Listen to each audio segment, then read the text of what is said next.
ng ritual at kasiyahan, di may pagkakailang napakabigat na mga ipinapangako ng mga ikinakasal.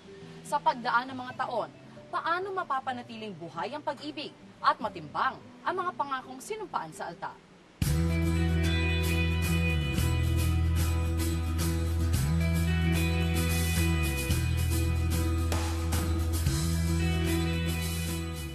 Yung kasal, parang sinasabi ang pinakapuso niya, yung dalawa magiging isa na. Kumbaga parang dalawisa na sila. Dalawa magiging isa. Nagbubuklod na sila. Parang dalawang puso, dalawang dibdib, nagkakaisa na sila ngayon. Bilang pastoral counselor ng Center for Family Ministries, 20 taon nang nagbibigay ng payo si Father Ted Gonzales sa mga mag-asawa kung paano nila mapapanatili ang magandang samahan. Tulad ng isang masarap na putahe, may mga sangkap na kinakailangan upang magtagal ang relasyon ng mag-asawa. Maganda siguro sa pagkasama ng mag-asawa, maganda yung teamwork.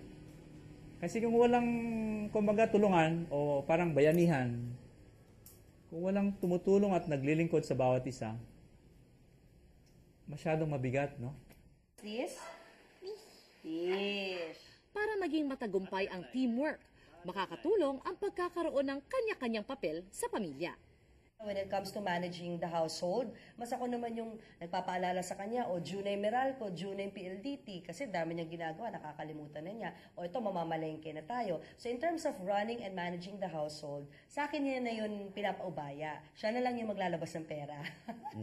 Ganun eh. Diba, sarap? Kaya kailangan talaga maagang gumising kahit na medyo... Ang ganitong paghahati ng mga responsibilidad ay isang aspeto lamang ng pagtutulungan. Ito ang napagtanto ni Loris matapos ang ilang dekada nilang pagsasama ni Johnny. Treatment namin of each other is really like we are partners. Parang partners like when you have like a business partner. So we were both kasi financially independent. But when we got married, you are responsible for this person. So kung minsan, madadapa yan. So, pag nadapa yan, hihintayin mo yan, aakayin mo yan. Medyo intayin mong makalakad na siya uli, o kung hindi man, bitbitin mo. And then, you know, it doesn't mean na ako lang ang nagbibitbit. Because there are times also na ako rin ang binibitbit niya. So, yung that idea of journeying together was the difference na you're responsible for the other. Ang ganitong pananagutan para sa iba ay higit na nadarama kapag unti-unti nang lumalaki ang pamilya.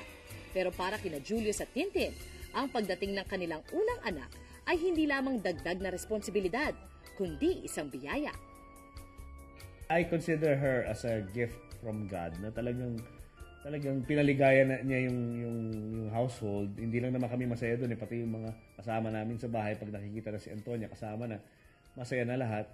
It's a new dimension sa buhay pamilya. Na totoo pala yung sinasabi nila na kapag nagkaroon ka na ng anak, gusto mo lagi umuwi ng bahay ng maaga na kailangan mong alagaan. Kasi yun ang challenge sa iyo bilang isang magulang responsibility mo yun Binigay sa iyo yun para buhayin mo at bigyan mo na magandang kinabukasan. Kaya para sa akin, para kay Titin, I'm sure yung pagkakaroon ng anak ang nagkukumpleto sa isang pamilya. Ang pagiging bukas sa pagtanggap ng biyaya at responsibilidad ng pagkakaroon ng mga anak ay isang mahalagang bahagi ng buhay mag-asawa. Pero sa dami ng kailangang asikasuhin ng padre at madre de familia, madalas na naisasantabi ang panahon para sa isa't isa. Ang paglalaan ng oras para sa mga anak at para sa asawa, ang ikalawang sangkap ng magandang pagsasama. Napansin namin na hindi na nagkakaroon ng routine para sa mga bata. Minsan kahit weekends, nakakain ng shoot. So, ngayon, yung Friday, afternoons hanggang gabi, lagi kaming, bina-block off namin yon para sa kanila. So, hindi na Sunday ang family day. Friday na yon. Tapos lumalabas na simple yung priorities namin Kaming dalawa, yung mga bata, at saka trabaho. May oras para sa mga bata, dapat. May oras kami na kaming dalawa lang, dapat. Meron kaming date night. Sabado night is date night. Yun yung kaming dalawa lang. Yun ang hindi dapat makakalimutan ng mag-asawa, to keep the romance alive and to keep the fire burning. Kahit na may mga anak na kayo. Kaya nga pag Sabado, kami ni Julius, punta kami ng mall, shopping kami, kain kami sa labas, kaming dalawa lang. Pag sa gabi naman, kahit gaano kami kapagod sa isa't isa, saan man kami, nasa banyo, nasa kama, nasa sala, nasa dining, we make it a point na we hug each other really tight. Yung yakap na mahigpit at saka yung halik. Importante yun bago kayo matulog. Yung sinasabi ko nga sa lahat, yung 1-minute kiss na you don't even need to talk. Mag-kiss lang kayo, tapos yun na. A kiss can say a lot di ba? So, just to remind each other of your love for each other. Kaya naman naging bukang bibig ang quality time. Hindi lang kasi physical na presensya ang kailangan, kundi maging ang pagbukas ng kalooban at isipan sa mga damdamin at naiisip ng katuwang. Pero paano kapag magkasama nga kayo, pero lagi namang nagtatalo? Maganda yung pagkasama, walang turuan. Kasi minsan, ikaw kasi may kasalanan, ikaw palagi kang ganyan. Kailangan mag-usap. Anong gagawin na natin? Ibig sabihin, meron ng responsibilidad. Pipili ka na anong tamang solusyon sa sitwasyon. Ibig sabihin, mag-uusap na anong kailangan natin gawin yon. Kasi imbis na magsisisihan, magkataon na, maghahanap ng paraan, paano natin lulutasin ito? Siguro sikreto yung dapat yung nagbibigayan. Kasi siya pag galit siya, hindi ako aalma. Siyempre kung minsan mag-flare up ka rin, di ba? Pero pag titigil na. Siya naman ganun din. Andiyan dyan, pagtsagaan mo na lang muna. At saka pagkatapos nun, saka ka na lang humingi ng mas marami. Tsaka dapat naunawaan mo kung ano yung sinasabi nung wife mo. Tao ka lang, di ba? Pag nasasaktan, atras ka, di ba? Pag naspaso ka, nangyari mo yung kamay mo. So, may mga panahong nasasaktan niya ako. May mga panahong nasasaktan ko siya. Siyempre masakit, di ba? Titigil ka muna. Pero, tayo ka ulit. Lakad ka na naman. Parang ganun kasama yun Ang pasensya at pag-unawa ay di magiging posible kung hindi matibay ang pundasyon ng ugnayan, ang pagkakaroon ng tiwala at pagiging matapat sa isa't isa. Nandyan yung temptasyon Nandyan lang yung mga babae na magaganda, na andaling magpalit ng boyfriend, girlfriend, asawa, di ba? So, mas nandun ngayon yung challenge namin na hindi matukso, na paninindigan namin yung vows namin sa isa't isa, na binitiwan namin sa simbahan, na sinumpaan namin sa harap ng Panginoon. Kapag nawala yung trust kapag nawala na yung trust ng isa't isa, wala na yun mahirap nang makarecover sa ganun Kung makarecover man sila sandali, it might work for a while, but it will always come up dun sa pagtatalo ng mag-asawa. Magkaugnay ang dalawa. Kapag ikay matapat, ang tiwala ay mas malayang na ibibigay. At kapag ikay pinagkakatiwalaan, mas masigasig kang panatiliin ang iyong katapatan. Ang lahat ng kinakailangan para magtagal ang isang samahan ay mahuhugot lamang natin sa ating mga sarili kung nasa relasyon ang panglimang sangkap, ang pananampalataya at espiritualidad.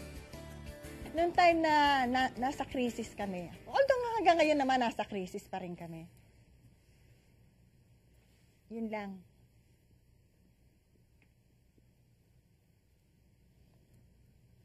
Ayoko umiyak. Yun lang ang katulong ko. Hindi ako nagsasabi ng problema sa mga kaibigan, sa kasi yun lang, sa taas lang. Ang tanging dasal ko lang nun is to lighten my cross. I always ask him not to remove my cross, but to lighten my cross. Hanggang ngayon, yun ang dinadasal ko. At yun nga, kasi siyempre, sa mag-asawa, talagang dumadating yung time na parang biglang malapit na kayo maghiwalay, dahil di ba ganon? So sa dasal, sa tulong, kasi lagi kong sinasabi na gusto ko buo pamilya ko. Hanggang ngayon, talagang dasal lang napakalaking tulong sa amin. Every time bago kami matulog, bubulong ako kay Julius. Pray na tayo. Di kaya, nag-pray ka na ba? Pray for me, pray for Anya, pray for our family. Ganon. I always remind him to kahit gaano kakapagod, huwag mo kakalimutan to pray. Kung may nangyayari sa amin na hindi maganda, may nangyayari sa amin maganda, lagi namin ina-attribute yan sa itaas. Tinatanong namin siya kung ano ba, may meaning ba, meron ka bang gustong parating sa amin? Meron ba kaming dapat gawin? Yung spirituality na yun ang nakakatulong talaga para mas lalong tumibay yung aming pagsasama. Kung walang recognition na may pangangailangan for spirituality, lahat ng sakripisyo na kailangan for a marriage, mahirap gawin. Siguro yung isa sa mga learning na on your own, hindi talaga pwedeng paandarin ang marriage na kayong dalawa lang. Both of you at one time or another is going to stumble and fall. It's not just na nanghina siya physically or nagkasakit in hard times, you know, in for better or for worse, no. But sometimes when you just feel discouraged and don't want to pray, or you commit a sin because you were so spiritually weak, so you have to be there to pray for him. He has to be there to pray for me, to give me strength, to make sacrifices. Maraming pinagdaraanan ang bawat mag-asawa at ang mga aral ay natututunan hindi lamang sa iisang araw o iisang taon, kundi sa mahabang panahon ng pag-uugnayan. Kung sa bawat araw dadaan ay paninindigan nila ang bawat sangkap ng mabuting samahan, hindi imposibleng matupad ang pangakong maging magkasama habang buhay. Ngayon, ang dali-dali. Ang dali-daling wag magsama Ang dali-daling just to give up. Ngayon, lalong-lalo na dapat mas mabantay feeling namin. And hindi man perfect yung relationship, pero at least nandun yung everyday may pag-iisip na parang, sige, kaya natin. Bad trip ka, pero sige, okay pa rin ako, ganyan. Ito kasi habang tumatanda, nagiging romantiko. Hindi siya ganyan, ha? Hindi siya ganyan dati. Ako naman, siguro... Romantiko tawag mo sa akin, pero pagka tayo dalaw, manyak ang tawag mo. Hindi, ano lang yun. Nagiging romantiko. Pero ako sa akin ngayon, I would say that it's more of the true love in the sense that nakakaramdam ako ng husband ko siya, lover ko siya, kaibigan ko siya, anak ko siya, kapatid ko siya, lahat yun na ko na. So it's more of like, it has really, it has siguro nag-stretch na yung kapabilidad ko na magmahal. Marriage is a vocation. Marriage is one way to get to do that journey. So parang when you're just not just journeying na para bang kasama lang kayo through time, but kasama kayo going to God. Pagka maliwanag na sa'yo yan titignan mo na asawa mo Ito ba kasama ko sa biyahe?